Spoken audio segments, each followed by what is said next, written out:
Hello everyone, welcome back to my channel. So today we are going to study about relaxation. Okay. So before that, if you want to take notes or personal classes from me, so you can contact me through the mail that is physiotherapyclasses09@gmail.com. Now moving on towards our topic that is relaxation. ठीक है, तो relaxation कहते किस चीज को है? अगर हमारी बॉडी की मसल्स टेंशन से फ्री हैं या फिर वो एक रेस्टिंग स्टेट में है, तब हम बोलेंगे that the individual is relaxed और it is relaxation. So tension develops in a muscle as they work during contraction, and this tension is reduced to a variable degree as the muscle comes to rest during relaxation.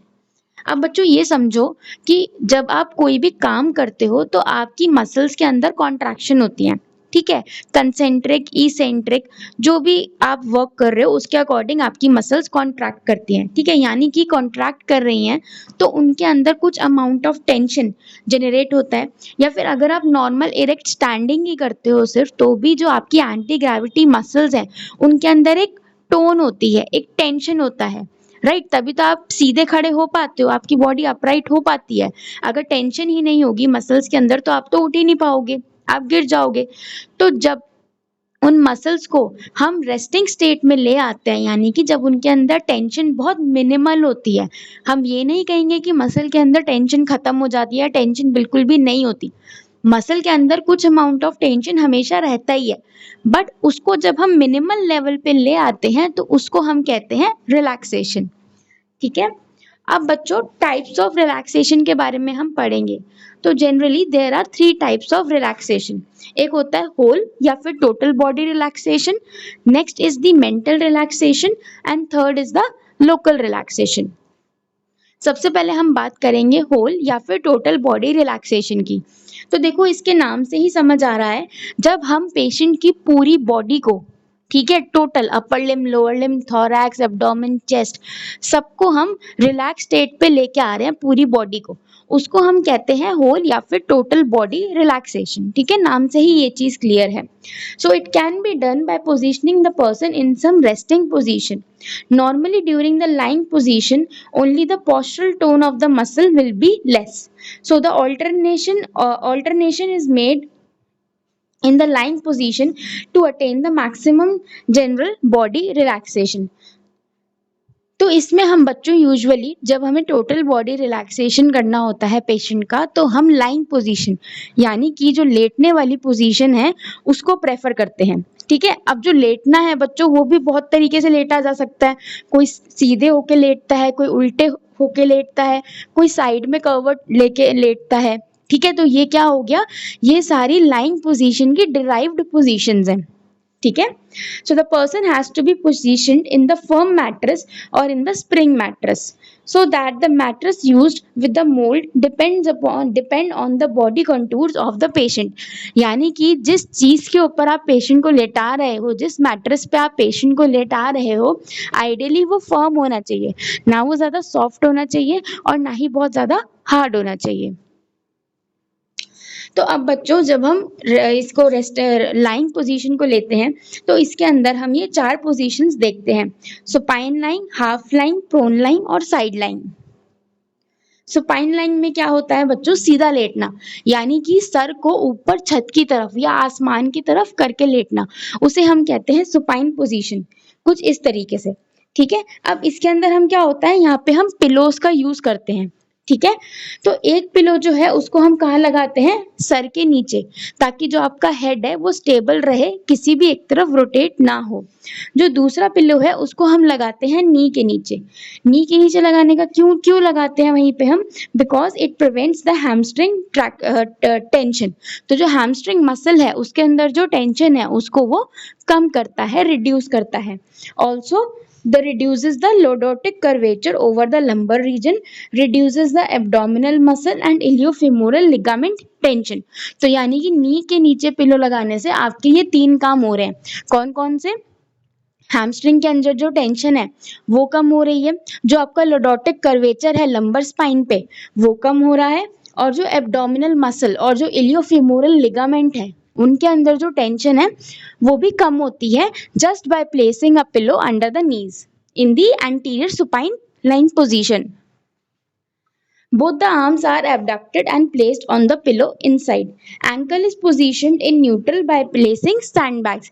यानी कि जो आपका ankle है ना तो वो planter flexion में होना चाहिए, ना डोर्सी में, ना इन्वर्जन में, ना ईवर्जन में, बिल्कुल बीच में होना चाहिए इस तरीके से। Next is the half line position. तो ये जो हाफ लाइन पोजीशन है बच्चों, ये भी सुपाइन लाइन से सिमिलर ही होती है। इसमें बस फर्क क्या होता है कि जो पेशेंट का हेड है वो हम ऊपर लिफ्ट कर देते हैं। ठीक है, देखो इस पोजीशन से, ठीक है, कि नीचे का तो पूरा सेम है, पिलो प्लेसमेंट और एंकल भी बिल्कुल न्यूट्रल पे रहेगा, बस हमने जो उसका सर है वो हमने ऊंचा कर दिया। So the position is convenient for the respiratory distress patient. Usually जिन लोगों को अस्थमा वगैरह की respiratory conditions रहती हैं, उनको supine lying position इतनी comfortable नहीं लगती, ठीक है, तो उनके लिए हम ये half lying वाली position opt करते हैं। या फिर elderly patient, अच्छा इस position को हम इन्हीं patients में क्यों देते हैं, किस लिए हम मतलब जिनको भी respiratory distress होगा उनको हम high flying में ही क्यों लेके आएंगे, ऐसा क्या होता है इस position में, क्योंकि इसमें जो diaphragmatic टेंशन है वो रिड्यूस हो जाती है। कैसे? By reducing the abdominal pressure.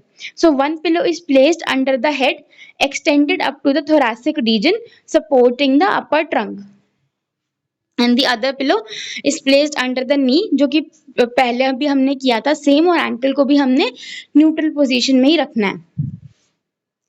Third position is the prone lying position, यानी कि उल्टे लेटना, यानी कि आप बिस्तर की तरफ मुंह करके या फिर बेड की तरफ मुंह करके लेटते हो। ठीक है, this position will be difficult for the respiratory distress and elderly patients to maintain for longer period. एक पिलो जो है वो हम हिप्स के नीचे प्लेस करते हैं और एक पिलो प्लेस करते हैं लोअर एब्डोमेन के नीचे, जिसकी वजह से जो एब्डोमिनल प्रेशर है वो रिड्यूस हो जाता है। Small tension under the ankle is placed for straight alignment, इस तरीके से, यानी कि उल्टे लेटना, पेट के बल लेटना। फोर्थ पोजीशन जो आती है बच्चों लाइंग पोजीशन की derivative, that is the side lying position, यानी कि इधर राइट और इधर लेफ्ट तरफ करवट लेके लेटना। सो इसमें क्या पिलो की पोजीशनिंग होगी, एक पिलो जो है वो आपने सर के नीचे लगाया, ठीक है, the pillow should not be too high और नॉट टू लो, यानी कि आपके पिलो की जो विड्थ है वो इतनी होनी चाहिए कि जो आपकी बाकी बॉडी है पेशेंट की उसके बराबर वो उसके हेड को ले आए, ना उसके ऊपर लेके जाए ना उसके नीचे लेके जाए। So the uppermost lower extremity, hip and knee are flexed and placed on the pillow, which reduces the hip rotators and lower trunk muscular tension. जो uppermost limb है, upper limb का जो shoulder और elbow है, it is flexed and placed over the pillow, which reduces the shoulder girdle and rotators of the shoulder muscle tension. इस तरीके से, ठीक है, तो अल्टीमेटली हमारा एम क्या है हर पोजीशन में कि हमें मसल टेंशन को रिड्यूस करना है। बिल्कुल खत्म नहीं होती मसल के अंदर से टेंशन, इस बात का याद रखना, ठीक है, हमें उसको बिल्कुल लो लेवल पे लेके आना होता है। अब जो बच्चों दूसरे तरीके की रिलैक्सेशन है उसे हम कहते हैं मेंटल रिलैक्सेशन, ठीक है। So it plays the main role while treating the patient and to render good service. Mental relaxation can be achieved with the help of the above mentioned comfortable measures and also some other factors like psychological fear to the treatment, colouring of the room, peaceful mentality. यानी कि बच्चों patient को हमें mentally भी guide करना है for the relaxation, ठीक है, तो इसके लिए हम बाकी चीजें भी देख सकते हैं, जैसे हम कलर, जो रूम के हमारे कलर्स हैं उनको ऐसे कर दें कि जिनको देख के बहुत उसको पीस लगे, ठीक है, जैसे हम डार्क कलर्स को अवॉइड करें, लाइट कलर्स रखें, वहां पे वेल वेंटिलेटेड रूम हो ताकि उसे कोई डिस्ट्रैक्शन या टेंशन ना हो किसी भी चीज की, ठीक है, वेंटिलेशन रेस्पिरेशन उसका अच्छा रहे, ठीक है, वहां पे ज्यादा कोई शोर शराबा ना आए, डिस्टर्बेंस कम से कम हो, तो इन चीजों का हमें ध्यान रखना है। So the patient should have confidence with the treatment which he gets from the therapist. Obviously अगर patient को आपके treatment पे ही भरोसा नहीं है तो वो कभी relaxation या फिर कोई भी treatment हो उसमें उसको असर नहीं दिखेगा। The therapist has to gain the confidence of the patient by explaining about the condition, treatment procedure and effect of the treatment and necessity of the treatment.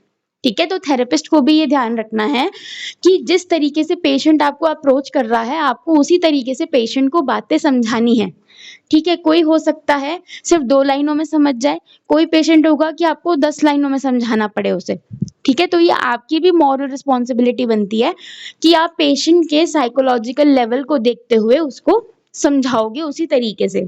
So the psychological state of the patient is much more important factor to treat an individual effectively.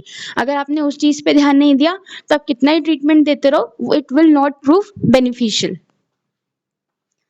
So health counseling may be effective and helps to gain the confidence of the patient. Noisy surrounding should be avoided.